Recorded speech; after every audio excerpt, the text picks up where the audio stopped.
I read this quote in preparing for today's show. Do you have a spirit of entitlement? Now, this was an article by Daniel Henderson.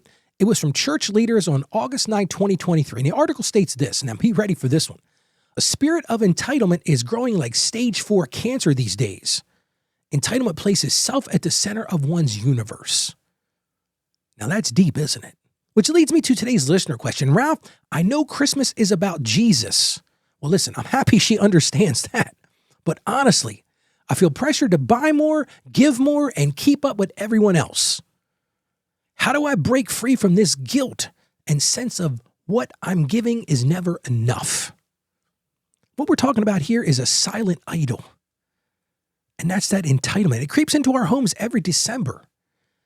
It's not like the elf on the shelf. It doesn't sit on the shelf or shine with gold. But in so many ways, it demands your attention. It demands your time. And honestly, it demands your money.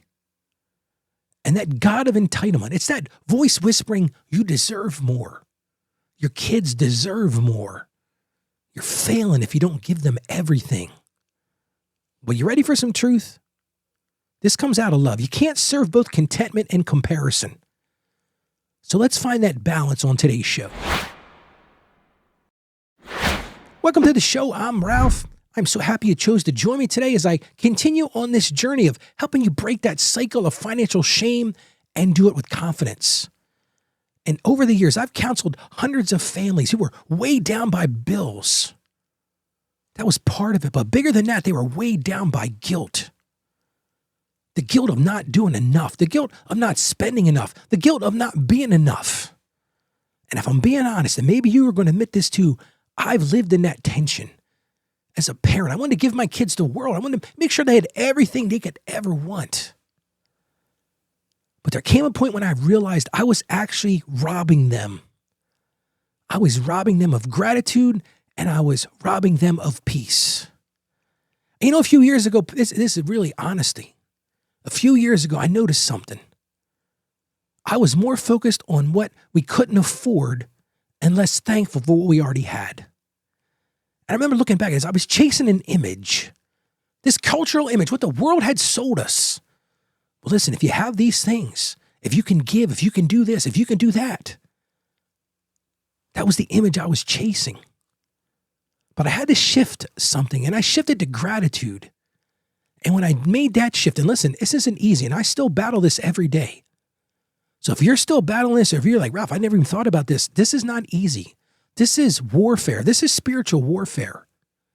But when I shifted to gratitude, and I promise you, I'm coming back to answer your question, everything changed. Joy deep and peace returned. And I love what Pastor Tim Keller says. He says, an idol is anything you look to and say, if I had that, then my life has meaning. Now that's super powerful, isn't it? But see, that's what entitlement does. It turns more into our measure of meaning. So let's get back to our question today. How do I break free from this guilt and the sense of that what I'm giving is never enough? Man, this is so appropriate for the holidays, isn't it? And today I want to share with you ways to break free from that. Number one thing, entitlement is misplaced worship. When we feel entitled, now I'm going to get rather strong today. But when we feel entitled, we're saying to God, what you've given God isn't enough. Oh, I'll thank you very much, Lord, but I want more. This is not enough. So that's not budgeting. That's a spiritual posture. It's not about money. See, it's not about money at that point. We're worshiping the idol of entitlement. And we're basically smacking God across the face and say, what you've given me isn't enough, Lord. But that's a spiritual posture. So it starts there. And see, guilt disguises idolatry. See, guilt whispers something. We must prove love through possessions. How many people have lived a life where their worth was found in possessions? It's so easy to fall into that trap. But listen, love doesn't need proof. Listen, this is a battle that I still fight. Christmas comes around, birthdays come around. First thing I think of, well, if I love my family member, if I love my wife or I love my husband, whatever that looks like for you, I better make sure I prove it by buying something. But that's a bull-faced lie. Because love needs presence. Not the kind you put under the tree, not the kind you open, but your presence. And I know that seems to be a theme in this series, right? We talked a lot about presence over presence. And I'm going to harp for a second again on social media because social media continues to fuel this comparison. Here I go again. But every post tells kids and yourself happiness is bought, not built. It's a lie. And what are we modeling? I'm going to step on some toes right now. Our job is to model a different story for our family, for our children. Joy is found. That's why I'm so happy what the listener said. She said, I believe that Jesus is the reason for the season. Well, joy is found in Jesus, not in stuff. That's the problem.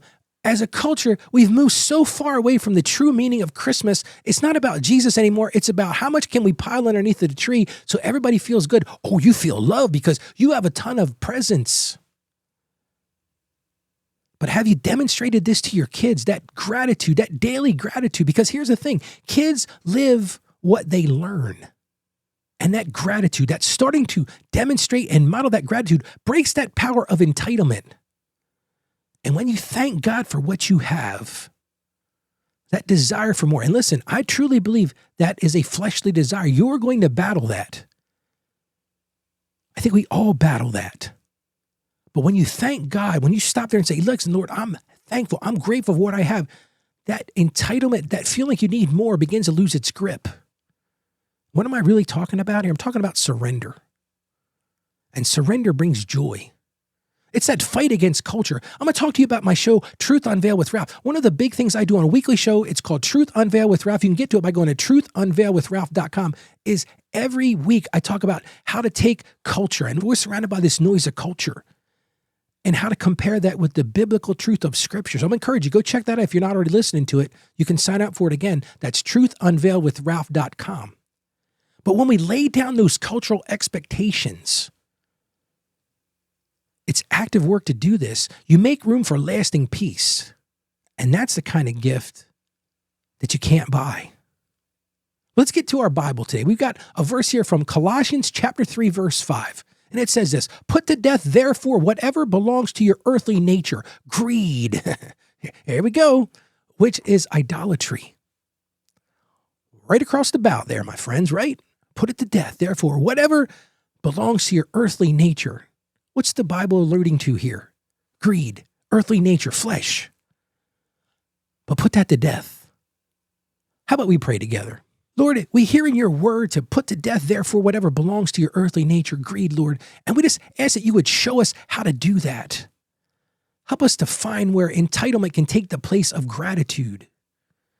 Help us to really lean into that, Lord. Help us to find gratitude and separate ourselves from that constant entitlement. Help me to model this true contentment for my children, for the world around me, for culture around me. Because, Lord, we live in a world that's obsessed with the more. We hear it from all directions. And I just want you to tell me, Lord, help me to say no when it honors you. When guilt tries to tell us otherwise, Lord, help us to find our spiritual base in you. And we ask this in the name of Jesus. Amen. Okay, this week, here's your action item for today. I want you to sit down with your family and make a gratitude over gifts list. Just 3 blessings that money can't buy. Keep that.